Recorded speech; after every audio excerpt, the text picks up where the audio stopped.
Selamat malam. Oke, selamat malam, selamat bergabung. Jelas suaranya, Mbak?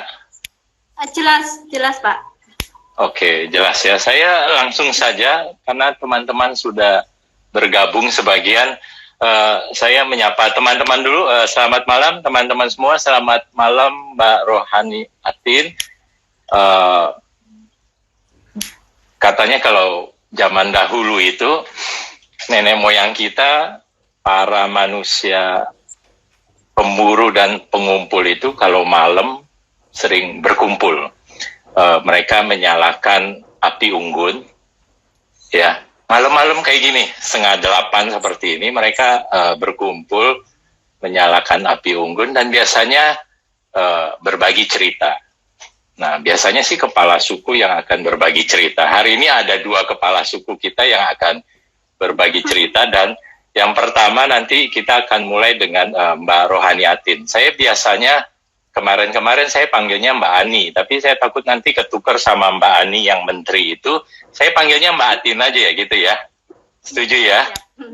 Oke, saya panggil Mbak Atin.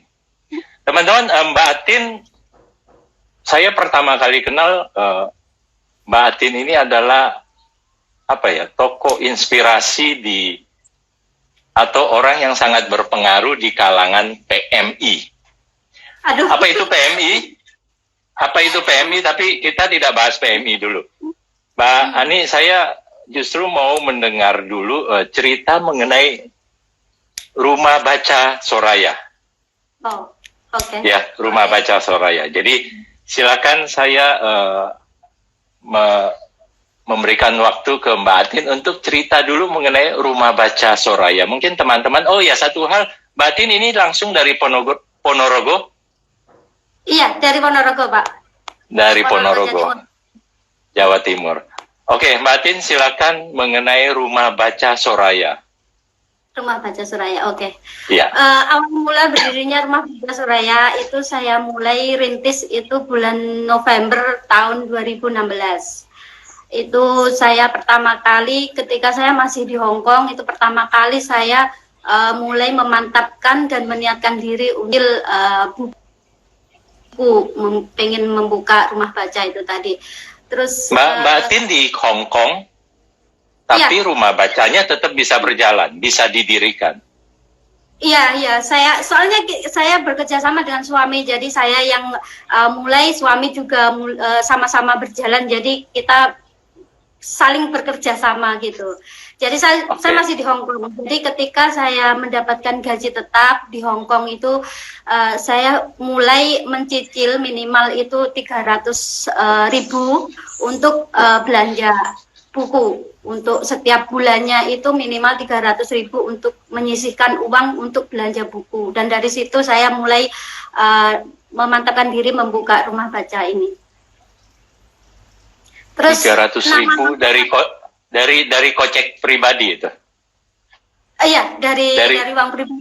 Dari uang pribadi. Jadi harus istiqomah setiap bulan itu minimal 300.000, kadang juga lebih, kadang juga pokoknya minimal 300.000. Dan nama Soraya ini diambil dari nama keluarga kami ya, dari keluarga kecil kami, dari suami saya itu namanya Soleh, saya ambil so-nya. Ra itu dari nama saya Rodiatin, dan Ya itu dari nama Via anak saya, karena kebetulan kami bertiga itu sama-sama book lovers, jadi kita ambil nama keluarga kecil kita gitu. Cakep ya, namanya jadi Soraya ya, dapat seperti itu. Dan juga itu terinspirasi ya? Dari nama sebuah gugusan bintang, Pak. Nama gugusan bintang, ya, namanya Bintang Suroya. Yang belum lama kemarin Bintang Suroya itu muncul setiap bulan Juni. Yang kemarin itu sempat viral, Bintang Suroya itu sempat viral. Katanya kalau udah muncul Bintang Suroya, katanya corona ini semoga akan berakhir semua wabah. Itu ternyata semua. Amin. Mentahkan sudah muncul bintangnya, sampai sekarang corona ternyata masih belum mau pergi juga. Oh, tapi paling tidak vaksinnya sudah mulai mendekati untuk segera dikonsumsi lah, kira-kira seperti itu ya. Oh, saya baru dengar ada yang namanya Bintang Soraya. Mbak, sebenarnya apa sih tujuan didirikan? Oke, kita tahu lah tujuan didirikannya rumah baca itu kita tahu. Tapi sebenarnya apa yang memotivasi Mbak Atin sih sebenarnya untuk mendirikan rumah baca? Sedangkan sedang ada di Hong Kong, kepalanya mestinya ada di Hong Kong, tapi kok sempet-sempetnya mikirin rumah baca Soraya di Ponorogo gitu loh. Apa sih sebenarnya yang menggerakkan untuk itu? Selain tadi suka membaca. Nah ya, sebenarnya saya suka membaca, jadi saya ingin di saat saya nanti sudah tidak bekerja, punya banyak waktu, udah masa pensiun gitu, pingin selalu ada teman yang buat hiburan saya, itu berupa buku-buku itu juga. Selain itu juga ingin memberikan manfaat lebih untuk lingkungan, untuk anak-anak sekitar, untuk tetangga sekitar, untuk juga menyukai membaca buku seperti itu, Pak. Itu biasanya yang baca anak-anak, buku anak-anak semua atau ada yang untuk orang dewasa juga? Ada orang dewasa, bahkan orang dewasa juga sering pinjam ke tempat saya. Biasanya kalau misalnya mereka rumahnya jauh itu biasanya request ke saya. Nanti kalau mereka selesai saya bawakan buku 5. Kalau mereka baca udah selesai gitu, saya tarik buku yang 5 tadi, saya bawakan lagi 3, semacam itu. Jadi kalau ada yang datang gitu, biasanya mereka ngambilnya borongan gitu. Sekali ngambil itu biasanya pinjam 7. Jadi kalau saya malah nggak berani meminjamkan 1-2. Kalau 1-2 biasanya nggak balik. Tapi kalau pinjam banyak, mereka ada tanggungan untuk mengembalikan buku itu tadi. Jadi saya sengaja meminjamkan kalau itu banyak, dalam jumlah banyak. Ya. Mbak Tin sekarang ada berapa banyak sih koleksi bukunya sudah? Sekitar mungkin lebih, masih belum banyak sih Pak, mungkin 1000-an mungkin. 1000 mah banyak Mbak, 1000 udah banyak dong ya. Oh sudah ada 1000, luar biasa. Oke. Dan dari berbagai usia ya, artinya untuk anak-anak ya dan juga untuk orang-orang dewasa. Iya. Di rumah baca itu juga ada semacam tempat untuk semacam di perpustakaan gitu, orang bisa datang baca di sana sambil duduk-duduk di bangku yang goyang-goyang gitu. Belum ada. Belum ada. Terus berharap suatu saat nanti ada donasi yang mungkin mau mendonasikan kursi goyang-goyang gitu. Oh iya, oke. Tapi tempat untuk membaca ada, jadi tidak hanya untuk dipinjam bawa pulang ke rumah, bisa baca di tempat juga. Jadi kalau misalnya mereka mau pinjam di rumah gitu juga boleh aja, nggak masalah. Kalau misalnya mau tempat juga nggak masalah saya. Oh, oke. Buku-bukunya, tapi tidak ada, kalau untuk baca dan lain-lain tentunya tidak ada biaya. Mbak, sejak 2016 kan tadi ya, sampai saat ini kalau kita bicara, apa masih swadaya sih Mbak? Masih semuanya Mbak Atin dan suami dan keluarga yang swadaya untuk itu? 80% berapa persen? Swadaya, Pak. 80%? Oke. Yang 20%-nya dari mana Mbak? Boleh? Dari donatur. Jadi kalau misalnya ada orang yang menghibahkan buku itu saya terima gitu. Jadi ada sebagian orang yang kadang dulu rumah baca cuma sudah mereka tidak aktif lagi, akhirnya bukunya itu berserakan karena ada pembangunan atau renovasi gitu, mereka dikumpulin aja lah gitu terus dihibahkan ke tempat saya gitu. Ada yang sebagian seperti itu. Mbak Atin masih terima sampai saat ini kalau ada yang mau hibah? Oh pasti dengan senang hati. Oh dengan senang hati ya. Iya. Oke, teman-teman kalau ada yang nanti rencana mau hibah dan lain-lain bisa langsung berkontak sama Mbak Atin atau lewat saya, nanti saya bantu untuk menyambungkan ke Mbak Atin seperti itu. Oke Mbak Atin, bergerak tadi bicara Hong Kong dan lain-lain nih. Saya pertama kali kita bertemu Mbak Atin, saya masih ingat April 2019. Acara sosialisasi mengenai investasi waktu itu, mengenai saham di Hong Kong, dan saya adalah orang yang kaget bahwa ternyata Mbak Atin pada saat itu pun sebenarnya sudah jadi investor. Dibandingkan teman-teman yang lain yang mungkin masih baru dengar mengenai investasi saham reksadana, Mbak Atin pada saat itu malah sudah jadi investor. Mbak Atin cerita dong, sejak kapan sih? Atau oke, teman-teman PMI, kita bukan bicara Palang Merah Indonesia, tapi adalah pekerja migran Indonesia. Betul ya Mbak Atin ya? Betul, betul. Oke, Mbak Atin boleh cerita sejak kapan di Hong Kong tadi? 2016 waktu membangun rumah baca, mestinya sudah sebelumnya juga sudah di sana. Oh, itu kalau maksudnya apa Pak? Rumah baca atau yang bukan? investor? Kita pindah ke Hong Kong nih. Rumah bacanya sudah. Nanti ada yang nanya juga nanti buku apa yang dominan katanya. Tapi rasanya bukunya untuk semua bisa ya. Untuk anak-anak, untuk buku pelajaran, buku cerita, fiksi dan non-fiksi juga kita terima. Betul ya Mbak ya? Iya. Oke, Bang Pintor itu jawabannya sementara. Mbak Atin, saya mau bergerak ke Hong Kong nih. Mbak Atin sejak kapan di Hong Kong dan sejak kapan mulai berinvestasi? Atau mungkin cerita deh perjalanan di Hong Kong sampai akhirnya kembali ke Indonesia, Mbak Atin. Oke. Saya pertama kali ke Hong Kong itu tahun 2014. Tahun 2014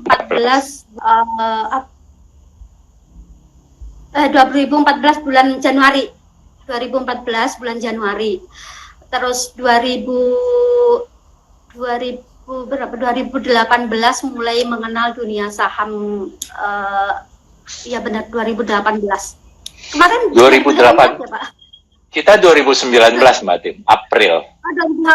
2019 mulai mengenal dunia saham. Tepatnya Februari. Tapi Mbak Atin waktu itu Mbak Atin sudah punya saham kan? Waktu kita ketemu, kita nggak sebut nama sahamnya, nanti para pendengar pada ikut beli. Kita diam-diam aja Pak saham. Iya, waktu itu sudah punya, tapi masih belum belum resmi gitu loh. Masih belum resmi karena belum punya RDN waktu itu. Mas sudah berusaha nitip ke orang gitu. Sudah berusaha. Tapi sudah beli. Sudah beli, sudah action waktu itu. Tapi belum udah action.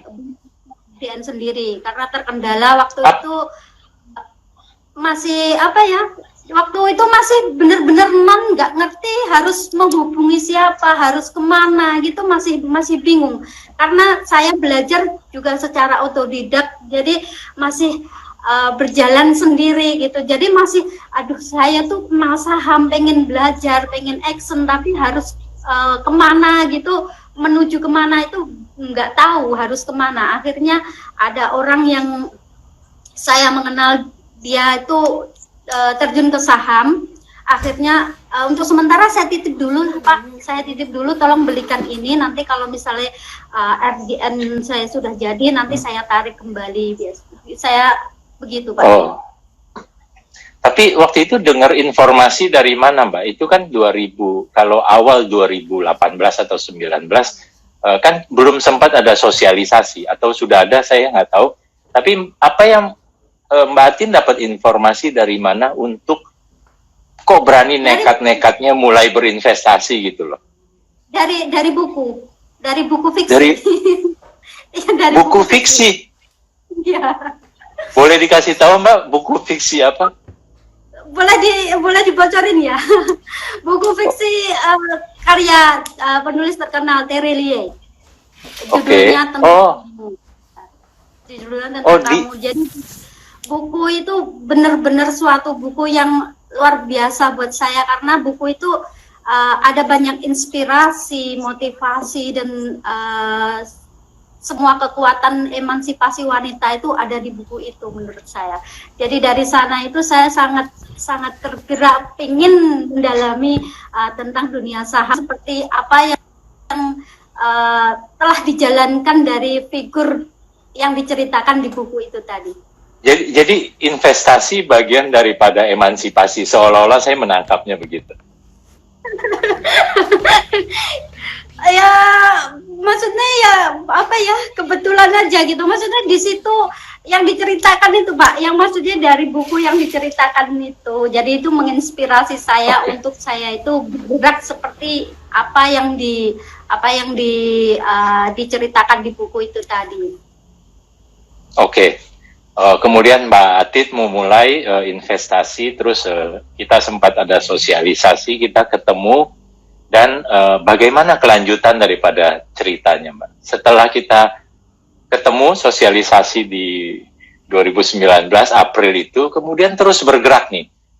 Kita beberapa kali, atau saya mengikuti medsos dari Mbak Atin yang sangat, ya termasuk Mbak Atin juga sangat rajin menulis dan lain-lain, dan sampai bergerak akhirnya tiba-tiba muncullah Ponorogo Nabung Saham. Tapi sebelum sampai Ponorogo Nabung Saham, perjalanannya seperti apa sih, Mbak? Jadi waktu pertama kali saya itu punya RDN, terus saya action membeli sebuah saham itu, saya tuh seperti merasakan sesuatu yang sangat istimewa gitu, luar biasa gitu. Jadi suatu hal pengalaman yang selama ini itu belum pernah saya alami gitu. Hal yang baru gitu, hal yang baru yang luar biasa gitu. Dari situ saya mulai aktif mengkampanyekan gitu, aktif menulis apa itu saham, apa itu IHSG, dan belum yang tentang seperti itu. Jadi saya suka sekali menuliskan, mengkampanyekan.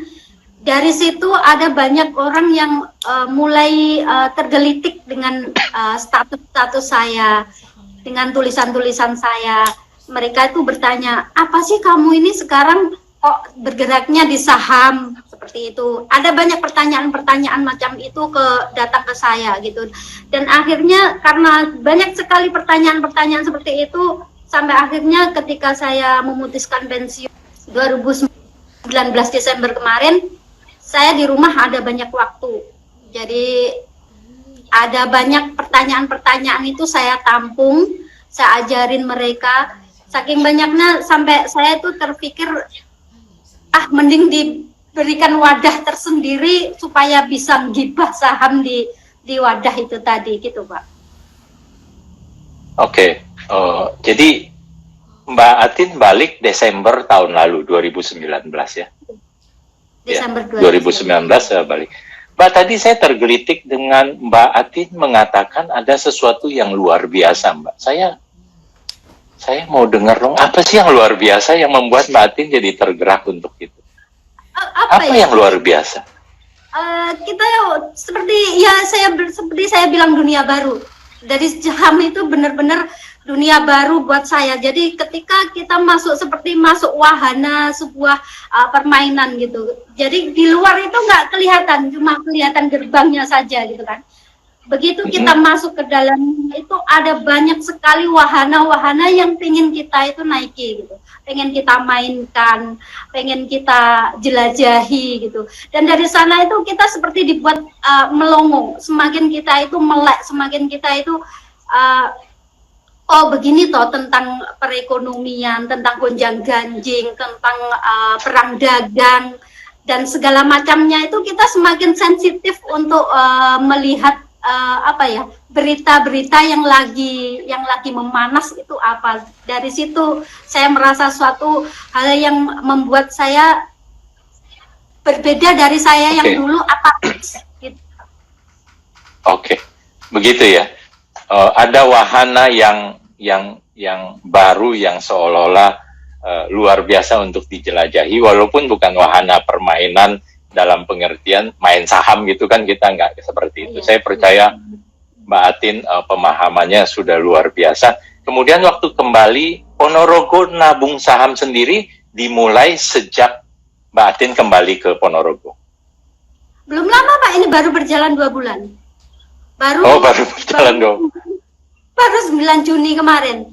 Tapi antusias anggotanya itu sangat luar biasa.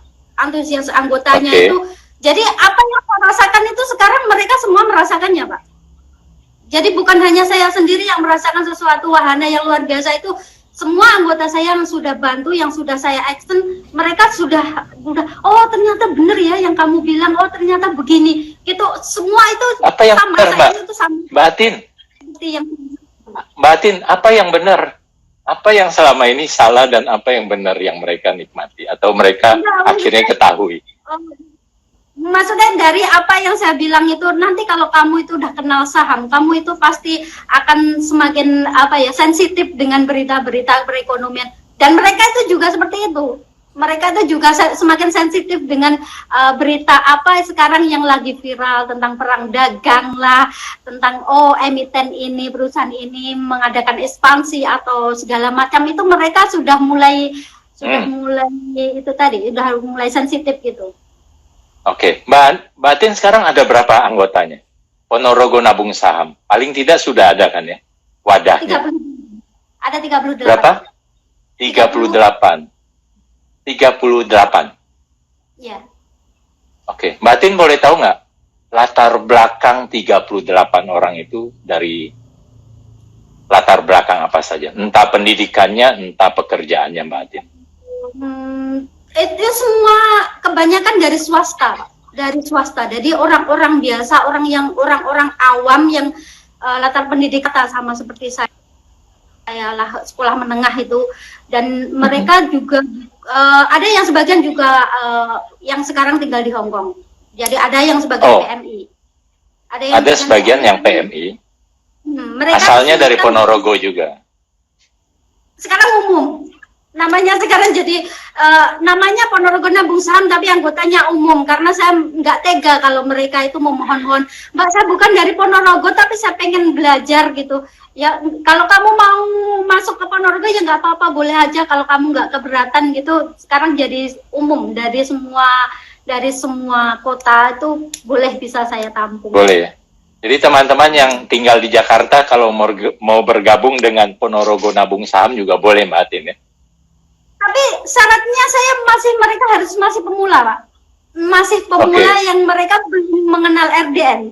Jadi saya kalau udah memasukkan mereka yang senior, katakanlah yang mereka sudah action 1-2 kali, saya agak gitu. Jadi karena mereka hanya khusus untuk pemula. Pemula yang belum, terutama yang belum memiliki RDN. Mbak Atin, salah satu hal yang paling sensitif mengenai saham, dan saya meneruskan pertanyaan ini adalah bahwa saham itu masih dianggap sebagai sesuatu yang haram. Ya, ada pertanyaan yang mengatakan bahwa di lingkungan tempat tinggal dia itu masih ada persepsi haram. Mbak, ada kesulitan atau ada persepsi seperti itu nggak pada saat mulai memasyarakatkan mengenai saham itu, Mbak? Saya tidak begitu kesulitan untuk tentang menerangkan tentang halal haramnya itu, karena saya sendiri, suami saya agamis, ilmu agamanya itu bisa menerangkan secara kitab gitu. Jadi secara agama itu ada yang namanya saham itu adalah dalam izaroah atau apa ya gitu. Itu jadi ada diterangkan di kitab. Jadi saya tidak akan kesulitan untuk menerangkan kepada mereka bahwa saham itu bukan suatu hal yang haram. Jadi kalau ada teman-teman yang mau bertanya haram atau tidak, nanti bisa hubungi suaminya Mbak Atin. Kira-kira seperti itu ya, Mbak? Ya, boleh. Boleh ya. Mbak Atin, satu hal, kemarin saya mendengar waktu Mbak Atin live dengan PMI Speak Up ya, PMI Speak Up itu. Satu hal yang saya terkesan bahwa Mbak Atin katanya tidak pernah mengajak. Boleh cerita Mbak Atin? Sebenarnya Mbak Atin boleh Mbak Atin cerita ke kita semua? Oh iya, jadi saya paling pantang untuk mengajak, Pak. Jadi saya dari semua anggota itu yang datang itu mereka dulu yang penasaran ke saya. Mereka penasaran, mereka bertanya dan saya menjawab. Jadi kalau mereka hanya sekedar menjawab, saya tidak akan meneruskan. Maksudnya kalau mereka sekedar bertanya gitu, mereka sekedar bertanya tapi nggak ada kelanjutan, saya akan diam. Karena saya takut, maksudnya kalau nanti saya yang kelihatannya saya mengoyok atau saya itu, kamu kok kemarin cuma tanya-tanya doang, nggak pernah action gitu. Saya takut mereka dikira saya itu mengambil manfaat dari masuknya mereka ke saham. Jadi ketakutan saya di situ. Jadi saya nggak pernah mengajak. Dari semuanya itu mereka yang berkeinginan sendiri untuk masuk ke grup saya gitu. Jadi saya sama sekali memang tidak mengajak, bahkan lingkungan sekitar saya aja mereka nggak tahu kalau saya itu mendirikan komunitas ini. Jadi orang luar yang tahu tentang sepak terjang saya, tentang komunitas ini. Oh, tapi setelah acara-acara hari ini rasanya nanti tetangga udah mulai pada tahu juga kelihatan. Semoga kita tuh semakin melek tentang dunia investasi dan khususnya saham gitu aja. Iya, tadi sudah ada beberapa, ada dari bursa kantor perwakilan daerah yang mungkin besok-besok akan mulai menghubungi Mbak Atin untuk minta cerita-cerita mengenai ini disampaikan kepada teman-teman di daerah lain. Kita nggak bicara hanya Ponorogo dan lain-lain, tapi mungkin mau dengar dari kira-kira, karena waktunya kita juga memang sangat terbatas, Mbak Atin. Besok kita bisa lebih panjang lagi, tapi Mbak Atin di ujung percakapan atau cerita kepada Ponorogo Bung Sa, yang mau disampaikan kita semua yang hadir, termasuk nanti orang-orang yang mungkin nonton acara ini. Maaf, suaranya terputus-putus Pak. Mungkin sinyal di tempat saya kurang bagus, jadi saya kurang bisa mendengar jelas. Pak Atin, ada yang mau disampaikan ke kita di penutupan cerita-cerita kita ini? Monggo, Mbak. Saya dengan mendirikannya komunitas Ponorogo Nanggung Saham ini, semoga semakin ada banyak lagi figur-figur di luar sana. Semoga di setiap kota, harapan saya ada komunitas sahamnya, ada komunitas di mana itu membuat wadah untuk kotanya masing-masing. Makin banyak komunitas saham di setiap kota di Indonesia kalau bisa. Itu aja Pak. Gitu ya. Oke, Mbak Atin, satu lagi saya sambil menunggu nanti dari Friska untuk bergabung. Mbak Atin, dengan kondisi 2018 Mbak Atin memulai investasi. Sebenarnya sejak 2018 sampai dengan saat-saat ini, apalagi kita bicara selama masa pandemi itu, indeks atau investasi saham itu sesuatu yang tidak mengenakan sebenarnya untuk diikuti, untuk diinvestasi, bahkan seperti itu. Bagaimana Mbak sikap atau apa ya?